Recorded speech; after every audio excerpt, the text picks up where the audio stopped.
बिस्मिल्लाहिर्रहमानिर्रहीम। अस्सलाम वालेकुम स्टूडेंट्स, मैं उस्मान इकबाल और आज हम चैप्टर नंबर 3 की एक्सरसाइज सॉल्व करेंगे। तो हम स्टार्ट करते हैं सबसे पहले एमसीक्यूज़ के साथ। तो पहला जो एमसीक्यू है हमारे पास वो है विच component of blood is mainly responsible for carrying oxygen. कि ब्लड का कौन सा ऐसा कंपोनेंट है जो ऑक्सीजन को कैरी करता है, जो ऑक्सीजन को एक जगह से दूसरी जगह लेकर जाता है। तो हम देखते हैं ऑप्शन 1 है white blood cells. White blood cell जो है ये डिफेंस के अंदर काम करता है, तो ये ऑक्सीजन कैरी नहीं करता। इसके साथ ऑप्शन बी हमारे पास है प्लेटलेट्स। प्लेटलेट्स का काम होता है ब्लड क्लॉट बनवाने में हेल्प करना, ठीक है। और तीसरा ऑप्शन है रेड ब्लड सेल्स। तो जो मैक्सिमम ऑक्सीजन कैरी है वो रेड ब्लड सेल्स करते हैं और थोड़ी बहुत अमाउंट प्लाज्मा भी करते हैं, लेकिन जो यहाँ पर करेक्ट ऑप्शन है वो है रेड ब्लड सेल्स, क्योंकि मैक्सिमम जो ब्लड कैरी है वो रेड ब्लड सेल्स करते हैं। दूसरा हमारा एमसीक्यू है a person with low platelets count is likely to face difficulty in. अगर किसी इंसान के अंदर प्लेटलेट्स की कमी हो चुकी है तो उसको क्या मुश्किलात का सामना करना पड़ेगा। ऑप्शन 1 है फाइटिंग इन्फेक्शंस, कि इन्फेक्शंस के खिलाफ लड़ने में उसे मसाइल पैदा होंगे। जो वाइट ब्लड सेल्स है वो इन्फेक्शंस के खिलाफ लड़ते हैं, इसलिए ये ऑप्शन सही नहीं है। ब्रीदिंग, प्लेटलेट्स का ब्रीदिंग के अंदर कोई रोल नहीं होता। उसके बाद है क्लोटिंग ऑफ ब्लड, जी ये जो सी ऑप्शन है ये हमारा करेक्ट आंसर है। सवाल नंबर 3 है which of the following layer is found in blood vessels. कि इनमें से कौन सी लेयर है जो तमाम ब्लड वेसल्स के अंदर पाई जाती है। आर्टरीज के अंदर भी पाई जाती है, वेन्स के अंदर भी होती है और कैपिलरीज के अंदर भी होती है। वो एक ही है, वो है एंडोथीलियम। क्यों एंडोथीलियम? क्योंकि आर्टरीज के सबसे अंदर एंडोथीलियम मौजूद है, वेन्स के अंदर भी, और कैपिलरीज होती ही एंडोथीलियम की बनी हुई है। तो इसलिए हमारा जो करेक्ट ऑप्शन है वो एंडोथीलियम है, बी ऑप्शन। क्वेश्चन नंबर 4 हमारे पास है which of the following contain deoxygenated blood in an adult human. के बालग इंसान के अंदर इनमें से कौन सी चीज़ ऐसी है जिसके अंदर डीऑक्सीजनेटेड ब्लड मौजूद है। लेफ्ट एट्रियम, लेफ्ट एट्रियम के अंदर ऑक्सीजनेटेड ब्लड होता है। पल्मोनरी आर्टरी, जी पल्मोनरी आर्टरी हमारा ऑप्शन ठीक है, कि जो पल्मोनरी आर्टरी होती है ये डीऑक्सीजनेटेड ब्लड को वेंट्रिकल, राइट वेंट्रिकल से लेकर लंग्स की तरफ जाती है, ठीक है। उसके बाद क्वेश्चन नंबर 5 है when fibrinogen makes blood clot it separates from blood and the rest is. कि अगर ब्लड के अंदर से फाइब्रिनोजिन निकाल दी जाए तो पीछे क्या बचता है। तो ये हमने पीछे पढ़ा था कि अगर ब्लड के अंदर से, प्लाज्मा के अंदर से फाइब्रिनोजिन निकाल दी जाए तो पीछे सीरम बचता है। तो सी ऑप्शन हमारा आंसर है। क्वेश्चन नंबर 6 है which heart chamber has the thickest wall. कि कौन सा हार्ट चैम्बर है जिसकी जो वाल है वह सबसे ज़्यादा मोटी होती है। वो है लेफ्ट वेंट्रिकल, क्योंकि लेफ्ट वेंट्रिकल ने पूरी बॉडी की तरफ ब्लड को लेके जाना होता है, इसलिए उसे ज़्यादा फोर्स के साथ कॉन्ट्रैक्ट करना पड़ता है। इसलिए हमारा जो करेक्ट ऑप्शन है वो लेफ्ट वेंट्रिकल है, कि इसकी दीवारें सबसे ज़्यादा मोटी होती हैं। क्वेश्चन नंबर 7 है the exchange of material between blood and tissues occur in. कि मटेरियल की जो एक्सचेंज है, चीज़ें ब्लड से बाहर निकलती हैं और ब्लड के अंदर जाती है, वो कहाँ पर होती हैं? वो होती हैं कैपिलरीज के अंदर। क्योंकि हमने पढ़ा था जो कैपिलरीज हैं वो सिंगल लेयर है, उसके अंदर एंडोथीलियम है, उसमें से चीज़ें मूव कर सकती हैं, मूव इन भी कर सकती हैं और मूव आउट भी कर सकती हैं। करेक्ट ऑप्शन हमारा है जी कैपिलरीज। क्वेश्चन नंबर 8 है all veins carry deoxygenated blood except the dash vein. कि सारी की सारी वेन्स के अंदर डीऑक्सीजनेटेड ब्लड होती है सवाए एक के, वो होती है पल्मोनरी वेन, जो ऑक्सीजनेटेड ब्लड को लंग से लेकर आती है लेफ्ट एट्रियम की तरफ। तो सी ऑप्शन करेक्ट है। सवाल नंबर 9 है myocardial infarction is due to blockage of blood flow in. कि जो मायोकार्डियल इन्फेक्शन है वो किस चीज़ के अंदर ब्लड की ब्लॉकेज की वजह से होती है। आयोटा के अंदर, पल्मोनरी आर्टरी के अंदर, कोरोनरी आर्टरी। तो करेक्ट ऑप्शन हमारा है जी सी कोरोनरी आर्टरीज, क्योंकि कोरोनरी आर्टरीज वो आर्टरीज होती हैं जो ऑक्सीजनेटेड ब्लड लेकर आती हैं हार्ट मसल्स की तरफ। अगर इन आर्टरीज के अंदर ब्लॉकेज आ जाएगी तो जिन मसल्स तक इसने ब्लड लेकर जाना था वो डेड हो जाएंगे ऑक्सीजन ना मिलने की वजह से। क्वेश्चन नंबर 10 है इफ़ द बाइकस्पिड वाल is damaged which flow of blood will be affect. कि अगर बाइकस्पिड वाल खराब हो जाए तो कौन सा फ्लो अफेक्ट होगा। हमें पता है कि जो बाइकप्सिड वाल है वो लेफ्ट एट्रियम और लेफ्ट वेंट्रिकल के दरमियान मौजूद है, तो वही फ्लो जो है वो डिस्टर्ब होगा। तो हमारा जो करेक्ट ऑप्शन है जी, from left atrium to left ventricle, option A जो है ये करेक्ट है। ठीक है, इसके बाद हम शॉर्ट क्वेश्चन देखते हैं। पहला शॉर्ट क्वेश्चन है, list the types of cells present in the blood along with their functions, कि ब्लड के अंदर पाए जाने वाले जो सेल्स हैं उन सब के नाम लिखने हैं और उनका किरदार लिखना है, वो काम क्या करते हैं। तो हम उर्दू और इंग्लिश दोनों बुक्स के ऊपर हम इसके निशान लगा लेंगे। पेज नंबर 26 और 27 पे इसके आंसर हैं, तो हम देख लेते हैं इसका आंसर क्या होगा। अच्छा जी, जब आपने इसको लिखना है तो पहले आपने हेडिंग देनी है रेड ब्लड सेल की। ठीक है, रेड ब्लड सेल की हेडिंग देने के बाद आपने सिर्फ उसका फंक्शन बताना है। वो फंक्शन ये है, it transport oxygen and little amount of carbon dioxide. ठीक है, ये रेड ब्लड सेल का फंक्शन है, सिर्फ इतना लिखना है, 2 नंबर का सवाल है। उसके बाद आपने हेडिंग देनी है वाइट ब्लड सेल की। इसके अंदर आपने ये लिखना है, they defend the body against the diseases, के वाइट ब्लड सेल क्या करते हैं, डिजीज के खिलाफ बॉडी की हिफाजत करते हैं उसके बाद तीसरा है प्लेटलेट्स। इसके अंदर आपने ये वाला पैरा लिख देना है, when blood vessels is damaged, कि जब ब्लड वेसल डैमेज होती है तो प्लेटलेट्स उस जगह इकट्ठे होकर फाइब्रिनोजिन को फाइब्रिन के अंदर तब्दील करते हैं। और उसके बाद आपने ये नीचे लाइन लिख देनी है, and help in repairing of damaged wall. ठीक हो गया, ये हमारा फर्स्ट आंसर था फर्स्ट क्वेश्चन का। अब हम उर्दू मीडियम की बुक पर भी देख लेते हैं इसको। आपने हेडिंग देनी है पहले रेड ब्लड सेल, उसके बाद ये लिखना है, ये प्रोटीन आपने यहाँ से काट देना है, प्रोटीन इसके अंदर लिखना। जब शॉर्ट क्वेश्चन लिखना है तो प्रोटीन लिखना, सिर्फ लिखना है कि ये ऑक्सीजन और थोड़ी सी मकदार कार्बन डाइऑक्साइड को ट्रांसपोर्ट करते हैं। इसी तरह वाइट ब्लड सेल के हम लिखेंगे, वाइट ब्लड सेल्स बीमारियों के खिलाफ जिस्म की हिफाजत करते हैं। और प्लेटलेट्स के अंदर जब कोई ब्लड सेल्स वेसल कटती है तो इस मकाम पर प्लेटलेट्स इकट्ठे हो जाते हैं और यहाँ पर एक दूसरे से चिमट जाते हैं और प्लाज्मा प्रोटीन फाइब्रिनोजिन को फाइब्रिन में तब्दील कर देते हैं। तो यही हमारा जो है आंसर होगा क्वेश्चन नंबर 1 का। इनके आपने नाम लिखने हैं और सिर्फ फंक्शन लिख देना है, और ज़्यादा लिखने की ज़रूरत नहीं है। क्वेश्चन नंबर 2 है, डिफरेंशिएट बिटवीन आर्टरिया एंड वेंट्रिकल, कि आर्ट्रियम और वेंट्रिकल के अंदर हमने फ़र्क वाजे करना है। पेज नंबर 28 पर चलेंगे। जो डिफरेंस है वो हम लिखते हैं लाइन लगाकर, एक तरफ हम एट्रियम लिखेंगे, एक तरफ वेंट्रिकल, दोनों के 2-2 पॉइंट्स लिखने हैं। जो पहला पॉइंट है एट्रिया का वो ये है, the upper chamber of heart.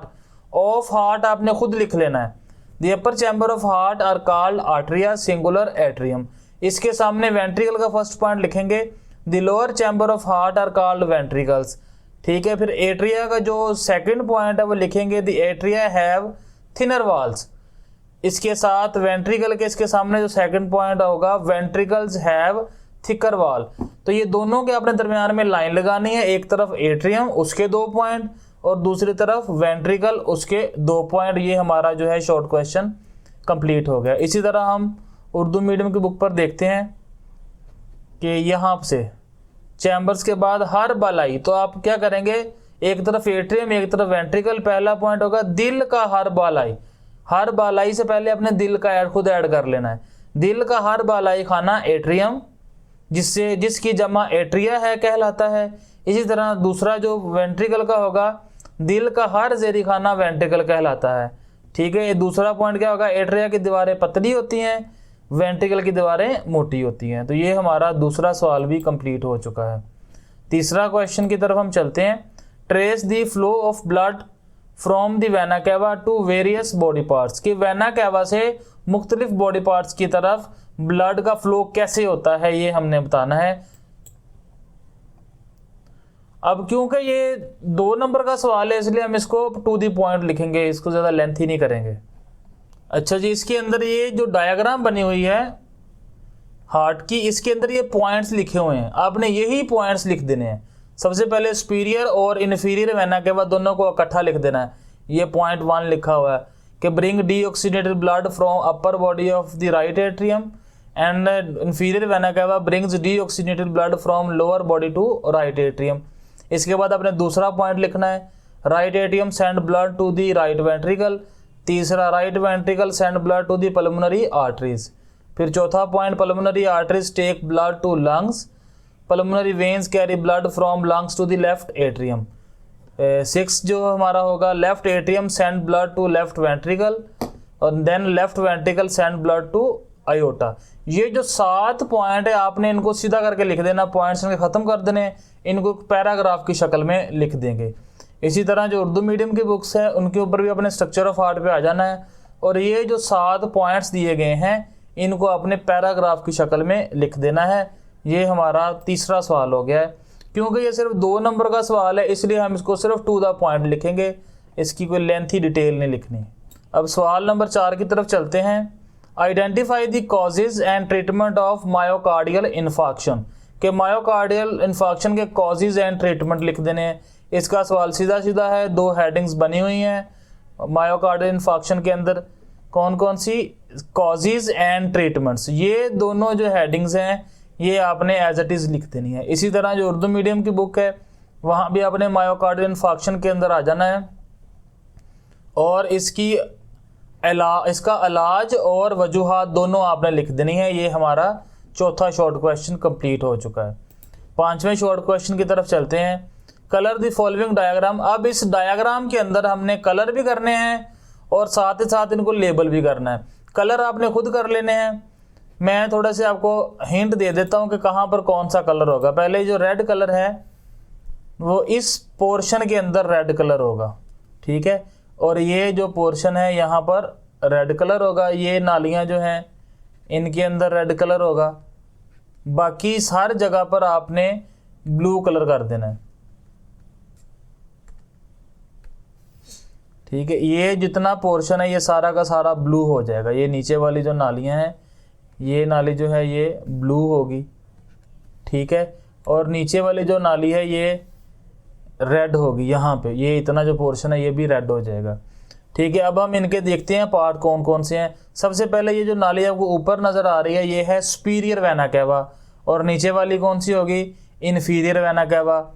ये पोर्शन जो इतना वाला ये पोर्शन है ये जो है राइट एट्रियम, नीचे ये राइट वेंट्रिकल। इसी तरह इसके सामने ये वाला इसका लेफ्ट एट्रियम और ये लेफ्ट वेंट्रिकल। इसके दरमियान बाइकस्पिड वाल्व और यहाँ पर ट्राइकस्पिड वाल्व।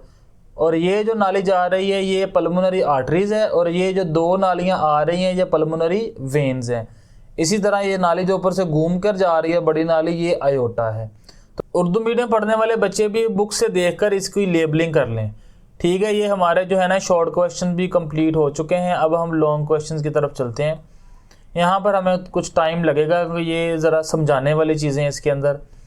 पहला हमारे पास लॉन्ग क्वेश्चन है, describe the function of components of blood, कि हमने कंपोनेंट ऑफ ब्लड के फंक्शन बताने हैं, ठीक है। पेज नंबर 25 पे हम जाएंगे। पेज नंबर 25 के ऊपर जो है सारा का सारा ब्लड के कंपोनेंट्स बताए गए हैं।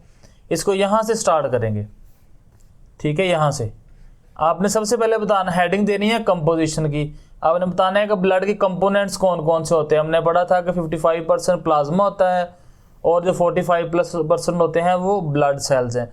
उसके बाद आपने प्लाज्मा की हेडिंग देनी है। प्लाज्मा की हेडिंग देने के बाद आपने यहाँ से लिखना शुरू कर देना है, it is a liquid portion of blood, plasma is composed of 90 to 92% of water, 7 to 9% of protein and 1% of other substances are present. अब आपने इस तरह करना है, यहाँ पर आपने इट कंटेन्स लिख देना है। इट कंटेन्स लिखने के बाद ये जितनी हेडिंग्स हैं इन सब के आगे इसके नाम लिख देने हैं।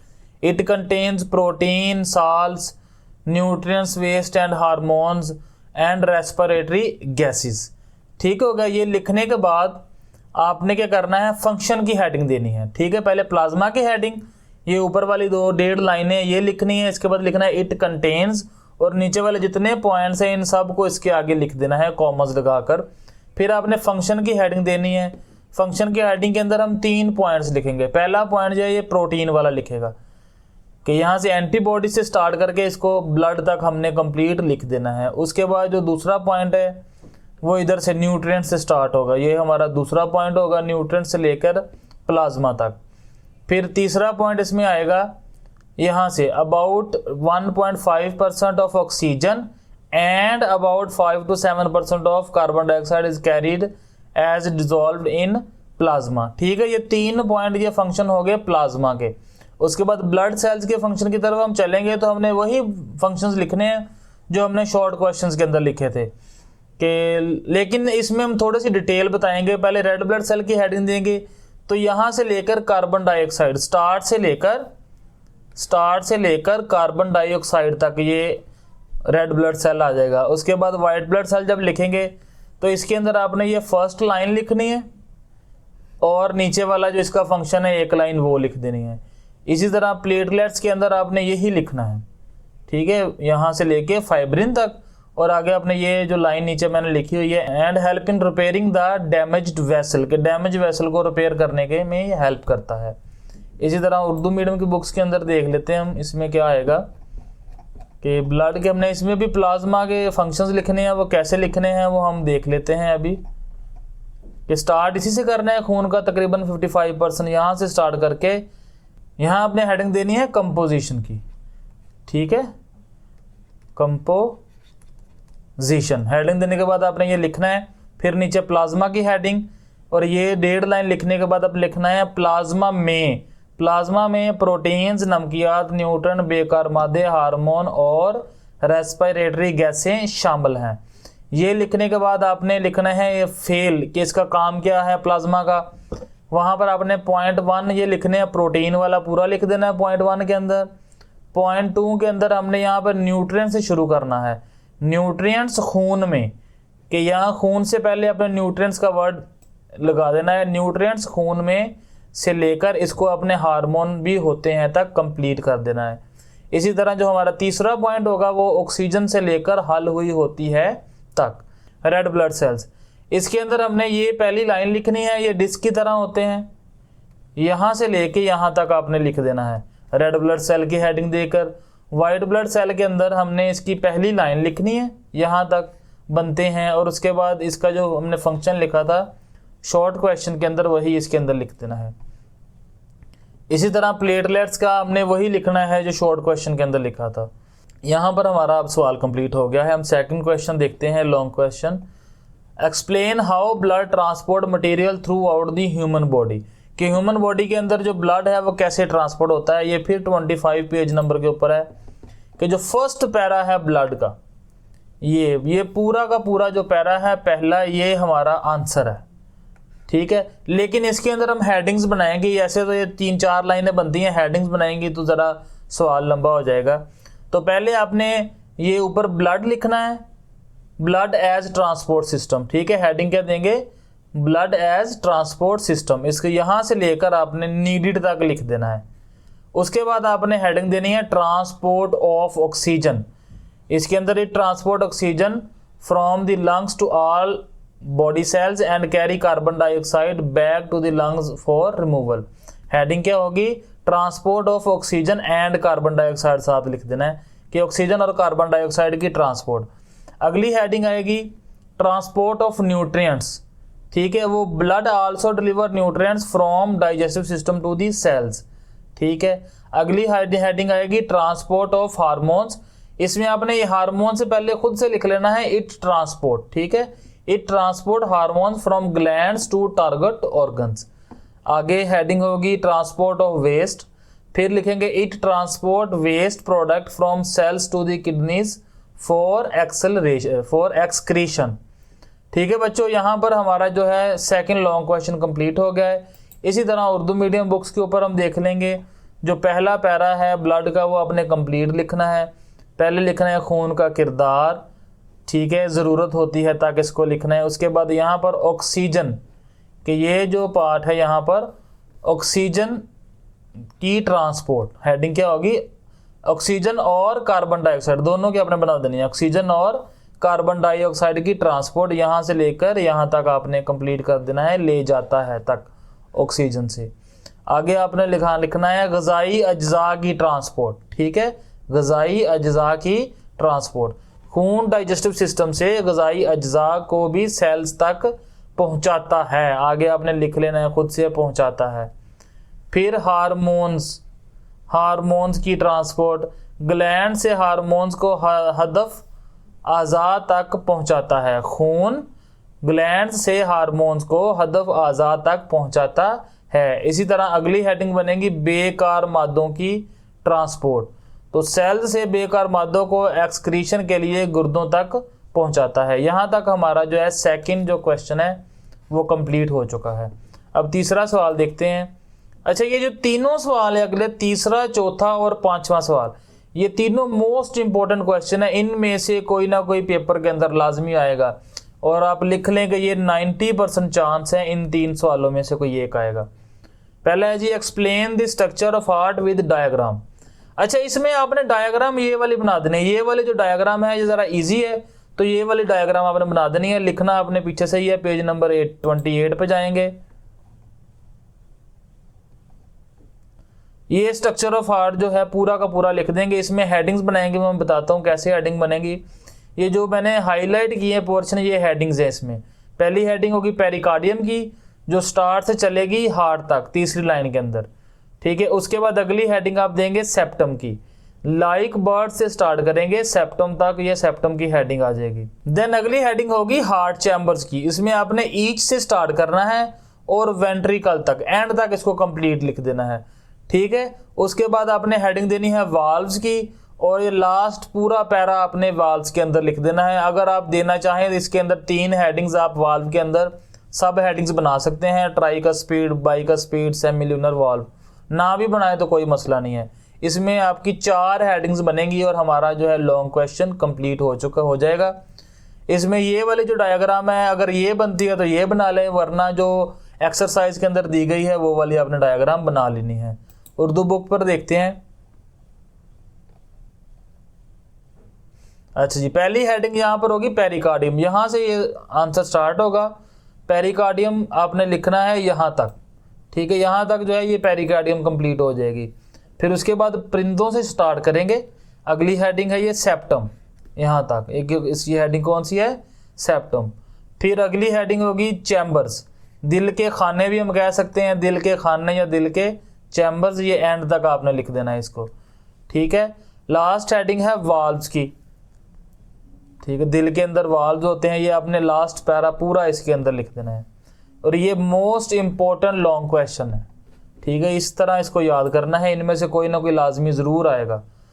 Explain the harmful effect of smoking related to heart disease, कि जो स्मोकिंग के क्या असरात होते हैं हार्ट के ऊपर, वो हमने कल जो टॉपिक पढ़ा था वो कंप्लीट लिख देना है, स्मोकिंग वाला।